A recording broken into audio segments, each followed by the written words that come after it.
Jake had always been known as the terror of Willow Creek Middle School. He was the kind of classmate who hurled words like stones, picking on the vulnerabilities of others. Some people thought it was because he was larger and tougher than his peers. Others whispered that his harshness stemmed from an unsteady home environment, though few knew the details. Regardless of the rumors, Jake had a reputation for snide remarks and a willingness to shove kids who got in his way. Consequently, he had few real friends, just a group of followers who found him more intimidating than fun to be around. One brisk autumn afternoon, Jake was leaning against a battered fence at the edges of Willow Creek's only municipal park. Frowning at the sight that greeted him, the skate ramps, chipped and faded, appeared to be sinking into the dirt. The half pipe had a massive crack running through it, and graffiti marred most of the surfaces. Several kids, boards under their arms, shuffled around uncertainly, looking for a rideable patch. It was no easy feat. While Jake wore a hard expression as usual, he felt a pang of disappointment in his chest. Skateboarding was one of the few things that actually made him feel alive and free. It was also one of the few things he was really good at, but he'd barely had the chance to show off his skills lately. The ramps were too dangerous for even the bravest skaters. Man, he muttered under his breath, this place is practically unusable. He kicked at a broken chunk of concrete which skittered across the dirt. From somewhere behind him came a reply, yeah, it's pretty rough. Nobody wants to take responsibility for fixing it. Jake spun around to see Tony, a wiry kid in a beanie and ragged sneakers. Tony was a fixture at the park. On more than one occasion, he'd been the object of Jake's bullying. Despite that history, Tony's stance was a little more confident today. Or maybe Jake was less menacing than usual. Why are you talking to me? Jake asked, half wary, half curious. He squinted at Tony, unsure if the kid was about to fling an insult or hysterically run away. Tony shrugged. I saw you looking at the ramps. Figured I'd share the obvious. They're falling apart, but nobody's done anything. We need a fundraiser or something. Jake frowned again. A fundraiser was the last thing he was inclined to get excited about. But as he gazed around, noticing the bags of trash piled near a battered bench, a flicker of regret sparked. There was a time years earlier, before he lost faith in a caring community, that he might have been hopeful about cleaning up the park and making it a cool spot for everyone. He dismissed the thought, telling himself that no one else cared enough to bother, so why should he? He trudged away from Tony and the broken ramps, annoyance buzzing in his brain. But the next day at school, the sorry state of the skateboard ramps still nagged at him. He found himself in the hallway between classes, glancing over at a fundraiser poster for the arts program. If kids could raise money for new paintbrushes or sheet music, why couldn't they do the same for the skate park? Before he realized what he was doing, Jake tore a page from the back of his notebook and wrote in clumsy, large letters, Park Improvement Group meeting, Saturday, 2 p.m., skate ramps. He added a doodle of a skateboard and pinned the paper to the student bulletin board. After a moment of hesitation, he added 2 more pages around school, one near the cafeteria and another outside the gym. What were you doing? A voice asked. Jake turned around to see Sierra, a petite, sharp-eyed girl who always seemed to stand up to him whenever she saw bullying. She was often the one chasing him down the hallway, calling him out for cruel behaviors. Though Jake initially harbored a distaste for Sierra's interventions, his hostility softened over time because he couldn't help admiring her tenacity. Nothing, he stammered. Clumsily, he tried to hide the flyer in his hand, but it was too late. Sierra's inquisitive gaze swept over the roughly written letters. She blinked in surprise. You're starting a group for park improvements? Her tone was neutral, lacking the usual edge she took while confronting him about his bullying. Jake felt his cheeks heat. Jake shrugged, searching for words. Just thought we need a fundraiser or something.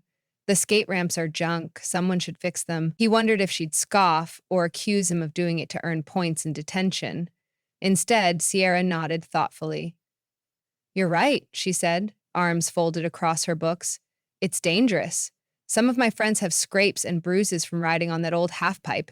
Somebody could get seriously hurt. Jake shifted his weight uneasily.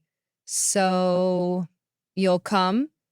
He almost laughed at himself for sounding so tentative. When did he start asking people politely instead of demanding or insulting? Sure, Sierra said, her eyebrows still raised. I'll be there. As she turned to leave, she paused and added, I hope you're serious about this. If you are, I'll help any way I can. She walked off before Jake could respond.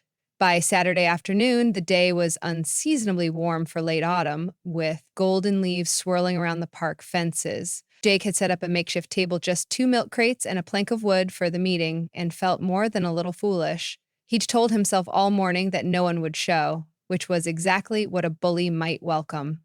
Better to remain immune to disappointment than to pray for something good and be denied. But the memory of Sierra's words gave him a flicker of hope. He fiddled with a small stack of papers, each detailing ideas for raising money.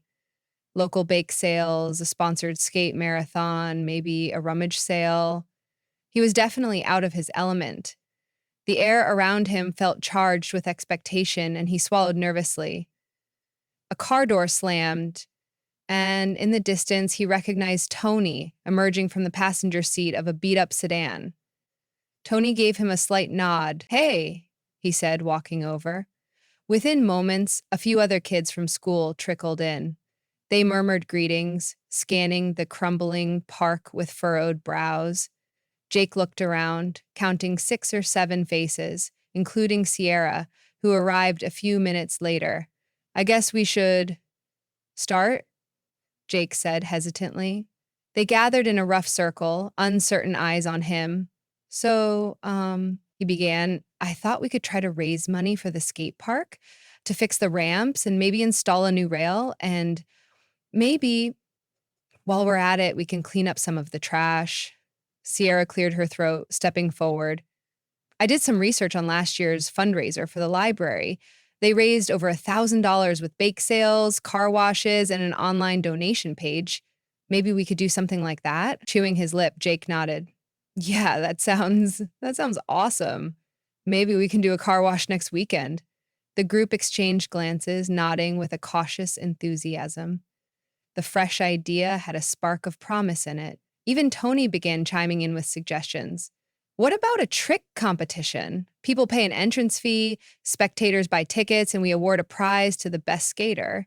Jake's mouth twitched into a half smile, which for him was huge progress. Not bad, we could probably get local businesses to sponsor it, if they still trust me enough to listen, he added quietly, thinking of his reputation. But the others nodded, seemingly on board. It was a surreal feeling, the sense of collaboration and positivity. Jake realized with a twinge of shame that it had never crossed his mind how good it could feel to work alongside classmates on something bigger than himself. After the meeting concluded, some stayed back to pick up trash. Jake grabbed a plastic bag, plunging his hand into thick gloves.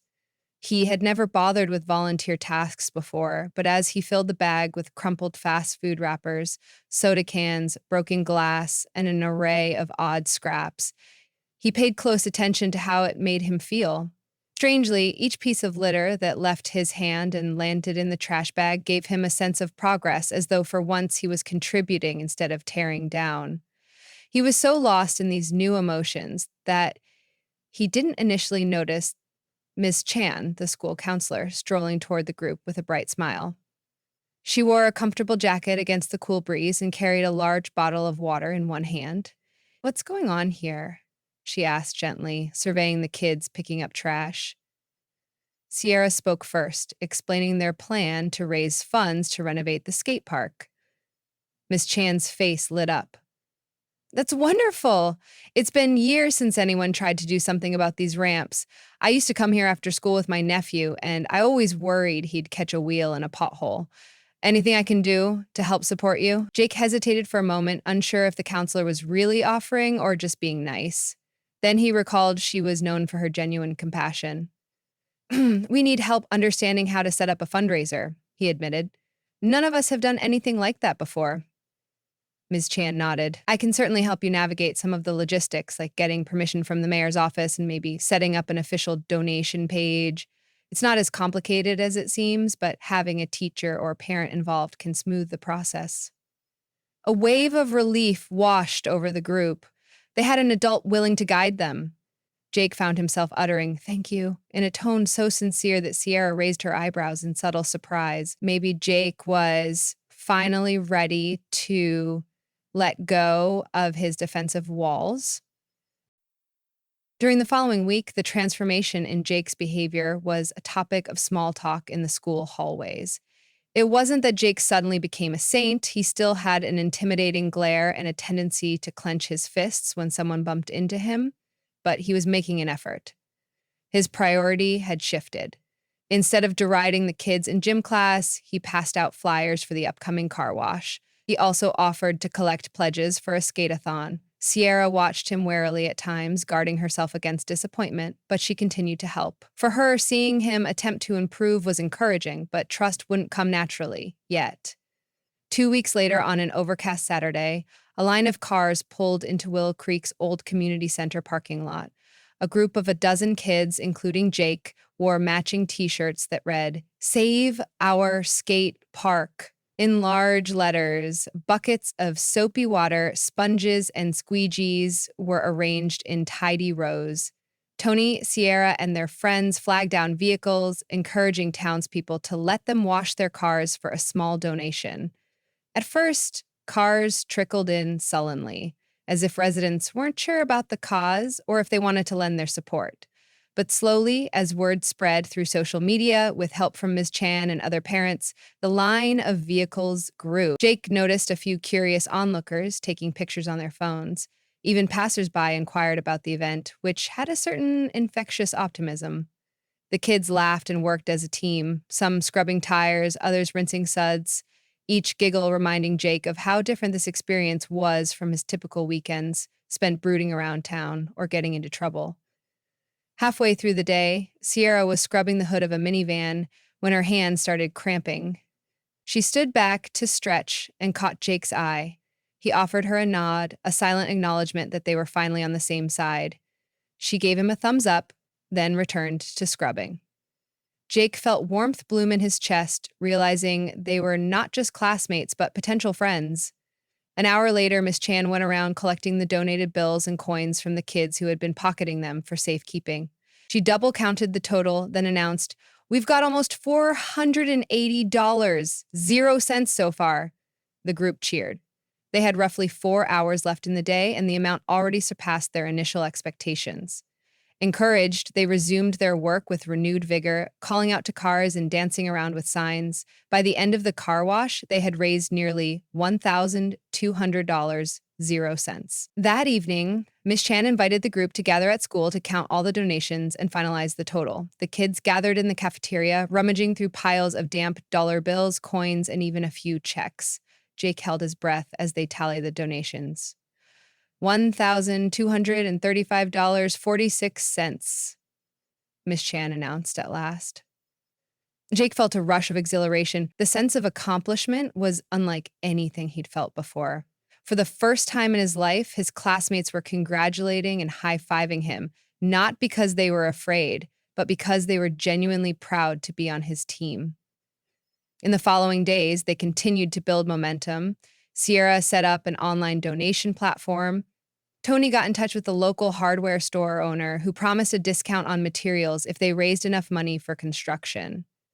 A small chain of local restaurants offered to place donation jars at their counters. Slowly but surely, money trickled in, with well-wishers leaving supportive comments. "Our kids deserve a safe place to skate. Way to go, Willow Creek youth." But the biggest success was the upcoming Skate Off a Trick contest to be held mid-December. Jake and Tony created a sign-up sheet for participants with a registration fee of $5 plus voluntary donations from spectators. Word spread around Willow Creek and beyond. Jake spent hours at night, sometimes ignoring his homework, to piece together the logistics. He contacted local skateboard shops to request small prizes, stickers, t-shirts, hats. As rewards, they called it the Ramp Revival competition. To Jake's surprise, the shop owners didn't dismiss him outright. A handful of them even recognized his name and asked if this was the same kid who once scrawled graffiti on their store's back wall. He admitted it was and apologized. Some conversations ended politely but coolly. while a few store owners applauded his initiative and agreed to donate small prizes. It was a lesson in humility and reparation. In the midst of all this planning, Jake's mother noticed his changes. She was used to seeing him slouch into the house, sullen, sometimes bruised, and shirt torn from a brawl. Now he came home with a purposeful expression, quietly setting his backpack on the table before diving into calls and emails about the fundraiser.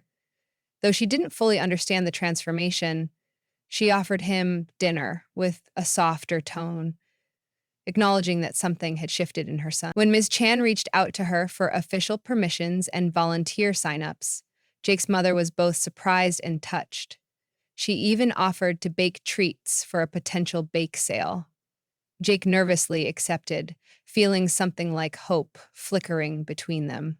Soon enough, the day of the ramp revival arrived. The park looked different from its usual rundown appearance. The kids had decorated the battered chain link fence with balloons and posters scrawled with encouraging messages about second chances. A makeshift announcer's booth had been set up near the halfpipe. Jake stood at the registration table with Tony, helping participants sign in, as Miss Chan collected entrance fees. Sierra busied herself with a small concession stand where her mother sold baked goods. Skaters of all ages trickled in, from 7-year-olds just learning to balance on a board to a few high school kids executing flips and spins that left the spectators gasping. The judging panel consisted of 2 volunteer police officers and 1 city council member. The event began with an air of anticipation and a bit of chaos as they tried to manage the schedule, but no one seemed to mind. Everyone was there to have fun and show support. Jake participated as well, though his role as an organizer kept him busy. When it was finally his turn to skate, he felt an unfamiliar intensity in his chest. He pushed off on his board, adrenaline rushing as he navigated the cracked concrete. The crowd cheered some because they were rooting for him, others out of pure excitement for the event. He performed a frontside boneless over a small ramp, earning a wave of applause. For a split second, he froze, disbelieving the positivity coursing through the air. This was the same Jake who had bumped Tony into lockers, who threw out rude nicknames, who scowled at the world. But up on that battered ramp, with the wind slicing past his ears and the crowd cheering him on, he realized he was no longer that person. The skate-off ended with a triumphant flourish as Tony attempted a daring trick off the side of a half-pipe. Though he landed awkwardly, nearly toppling over, the crowd roared its approval. "That's what it's about," the announcer shouted into a megaphone. "Pushing your limits, supporting one another, and giving this park new life." Jake glimpsed Sierra in the crowd, clapping alongside dozens of excited spectators. Outside the fence, townspeople who'd never stepped on a skateboard in their lives whistled and clapped, enthralled by the energy. When the final scores were tallied and winners announced, Tony ended up with second place, while a teenage skater from a neighboring town clinched first. Jake landed in the top 5, but the real news of the day was the donation total. Ms. Chan stood before the assembled crowd, tapping the microphone to quiet them. Sunlight glinted off the piles of trophies and donated prizes on a folding table. "I'm so proud of these kids," Ms. Chan began, her voice wavering with emotion. "They took the initiative to restore our beloved park, and it's not just about skateboarding. It's about community. We committed to raising enough funds for repairs, and thanks to all of you, local businesses, and generous families who came out today, we have surpassed our goal." As she read out the final number, over $3,000, applause exploded. Jake closed his eyes for a moment, letting it sink in. $3,000, combined with money from the car wash and bake sales, along with promised discounts on materials, meant the skate park's fate would soon be changing. No longer would kids hover on the sidelines, afraid of splintering wood and cracked ramps. In a gesture that stunned him, Miss Chan invited Jake to step forward. His heart pounded. He slowly took the mic, blinking out at the expectant faces around him. He muttered, voice trembling with nerves. "Thanks for coming here and supporting, for believing that we could change this place." He wet his lips, wishing he had an easier way to express the cacophony of emotions swirling inside him. "Some of you know I haven't always been a great person, but it means a lot that you all showed up.